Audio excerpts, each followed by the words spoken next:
जद्दोजहद को देखते हैं, ठीक है ना।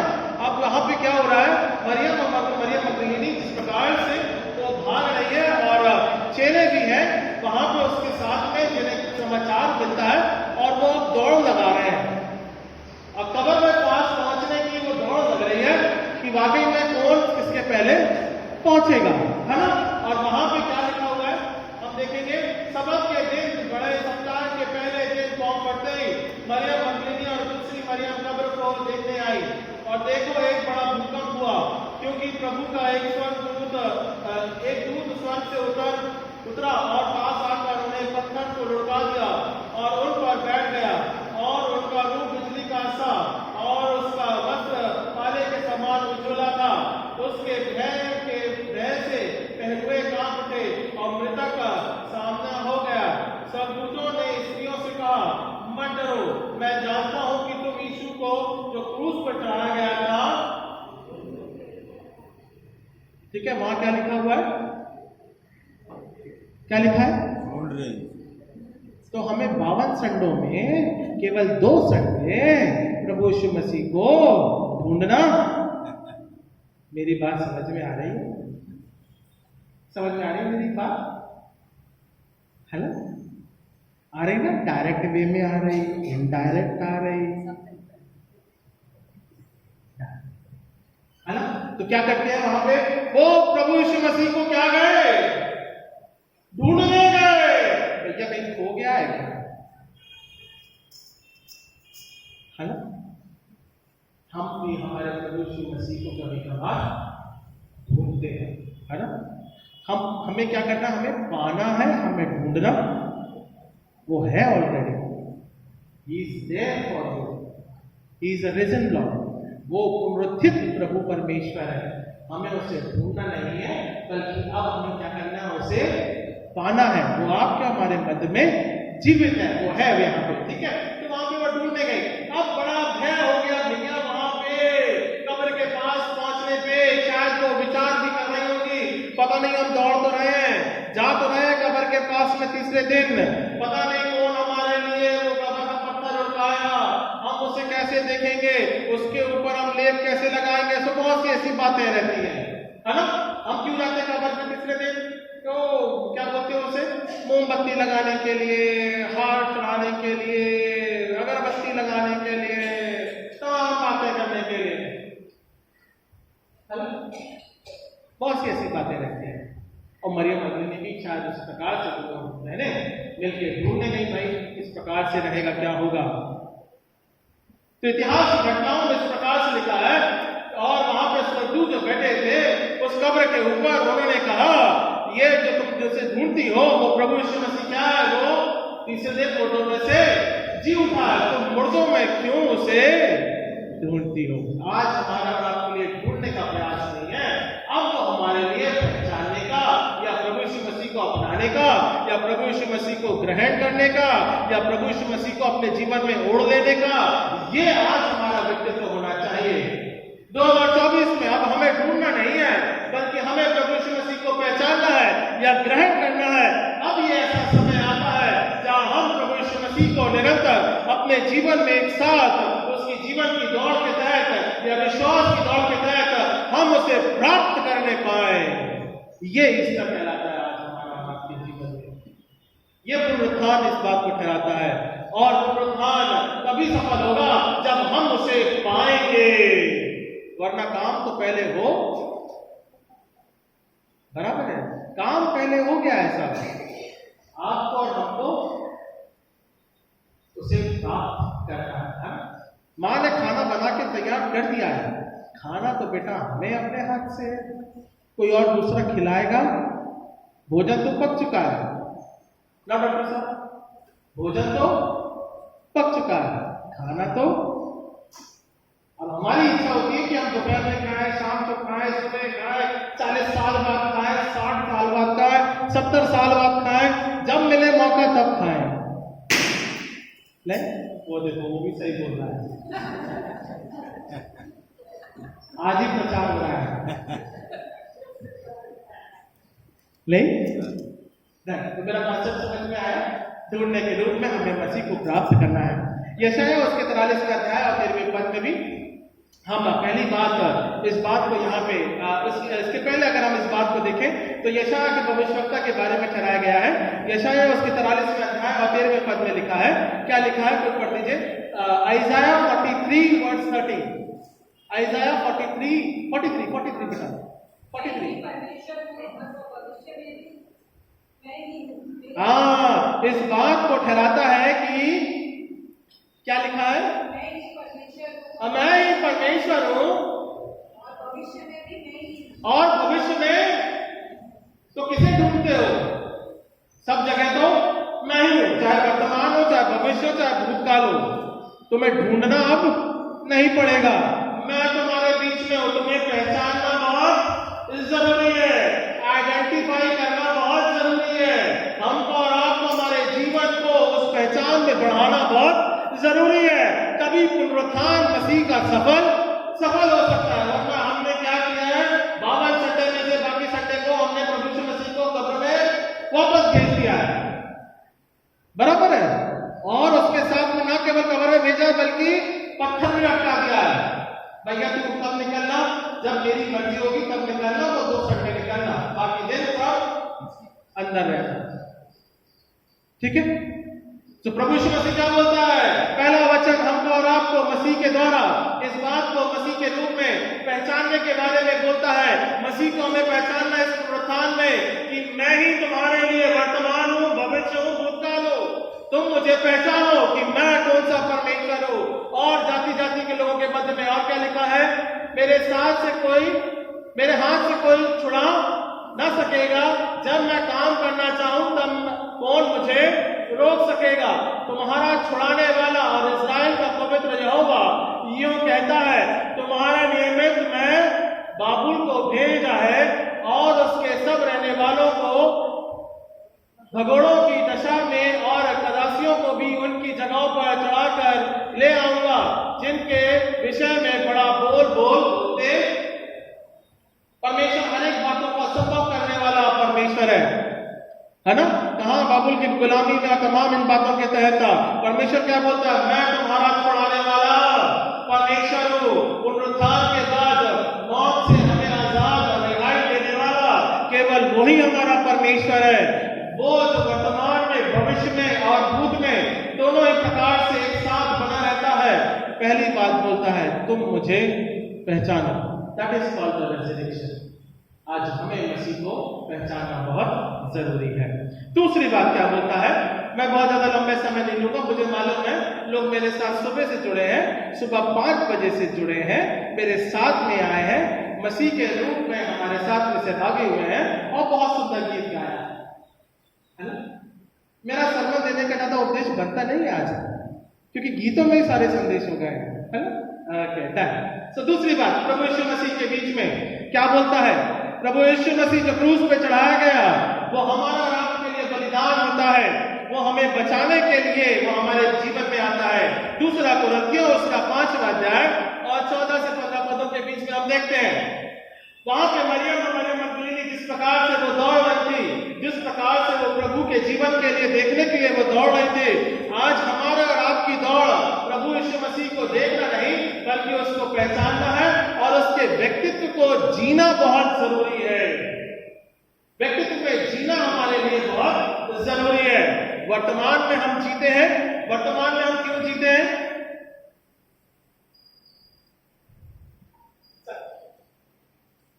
सिंपल सा क्वेश्चन, आप वर्तमान में क्यों जी रहे हैं? अब ये मत बोलना कि प्रभु की इच्छा है। हाँ, वर्तमान में जीने का क्या कारण है? Why we are living in at present? कोई ना कोई उद्देश्य तो होगा। अरे यार साहब ये तो हो गया। हाँ, है ना? वर्तमान में हम क्यों जीते हैं? क्यों जीते हैं संजय भाई? नहीं नहीं, वर्तमान में क्यों जीना है? कैसे जीना है या फिर क्यों जीना है? क्या कारण है? क्या उद्देश्य है? ये संसारी भाषा है, अपनी भाषा सबको मालूम है। हाँ, वर्तमान में क्यों जीते हैं? सही है। हाँ, ये बहुत खूबसूरत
हाँ, वर्तमान में हम इसलिए जीते हैं क्योंकि हम फ्यूचर को हम, तभी तो हम LIC निकालते हैं।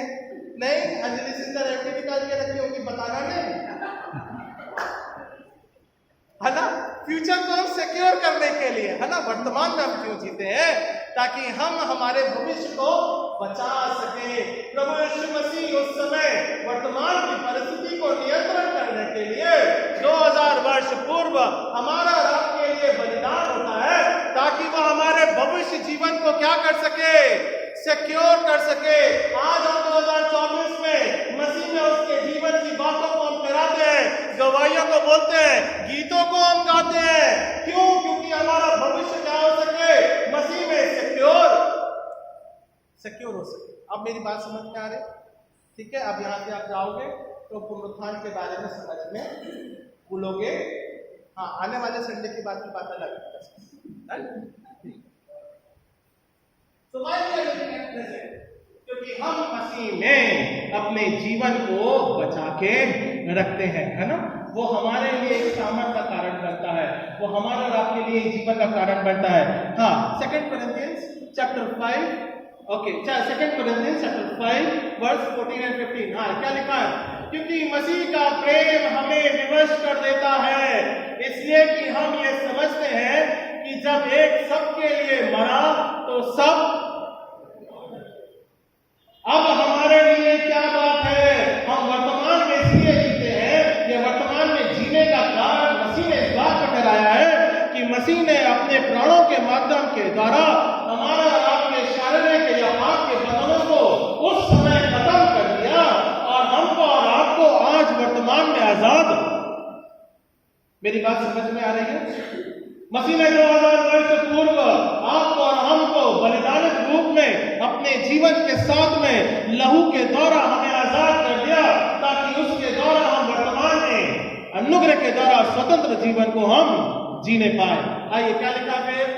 सो अब से हम किसी को शरीर के अनुसार ना समझेंगे, और यदि हमने मसीह को भी शरीर के अनुसार जाना था तो भी अब से उससे ऐसा ना जानेंगे। सो यदि कोई मसीह में है तो वो, दैट इज योर फ्यूचर, है ना।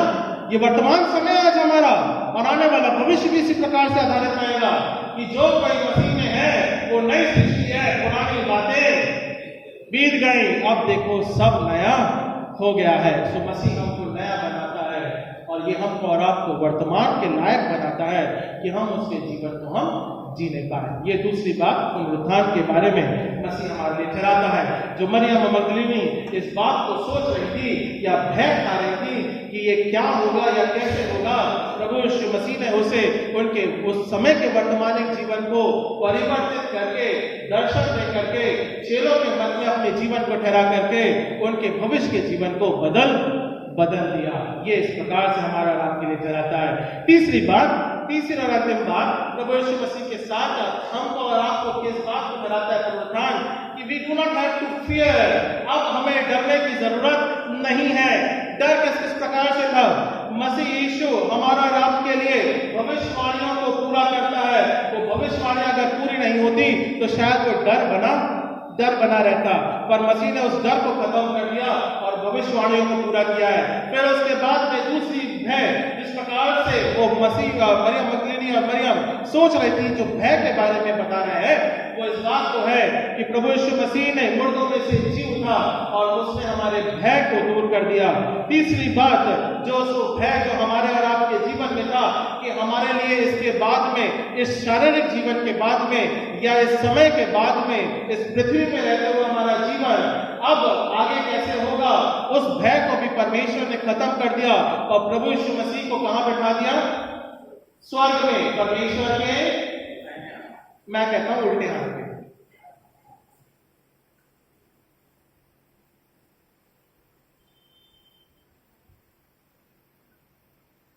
डॉक्टर साहब सही बोल रहा, गलत?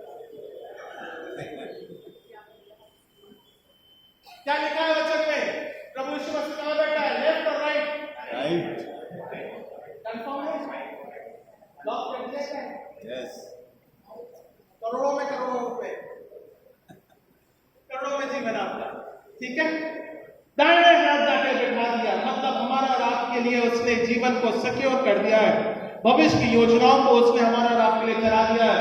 ना केवल तुम्हारा जीवन इस समय के दौरान जहां तुम जीते हो तुम में वो भय या डर ना हो, बल्कि परमेश्वर की आत्मा तुम में समाती है, तुम मसीह में आशा रखते हो और उस आशा के तहत हमको और आपको वो परमेश्वर के दाहिने हाथ की संगति में हमारे लिए रखता है। सो प्रभु परमेश्वर हमारे और आपके लिए इस बात को ठहराता है और दाहिने हाथ की संगति हमारे बीच में ठहराता है।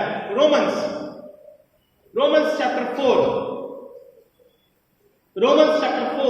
वर्स 23, 24 and 25, 23, 24, 25 क्या लिखा है? और यह वचन कि विश्वास उसके लिए धार्मिकता गिना गया, न केवल उसके लिए लिखा गया वरन हमारे लिए भी, जिनके लिए विश्वास धार्मिकता गिना जाएगा, है ना। अब्राहम के विश्वास के बारे में चलाता है। अगर आप पुस्तक पढ़ोगे रोमियो की पुस्तक के अनुसार तो वहां पे अब्राहम के जीवन के बारे में बताता है, न केवल अब्राहम विश्वास के द्वारा एक साथ एक संगति में गिना गया, बल्कि उसके द्वारा या उसके तहत हम भी उसी के साथ प्रभु यीशु मसीह की धार्मिकता में गिने जाएंगे। इसका मतलब आपकी हमारी गिनती में फर्क इंटरनेशनल सिस्टम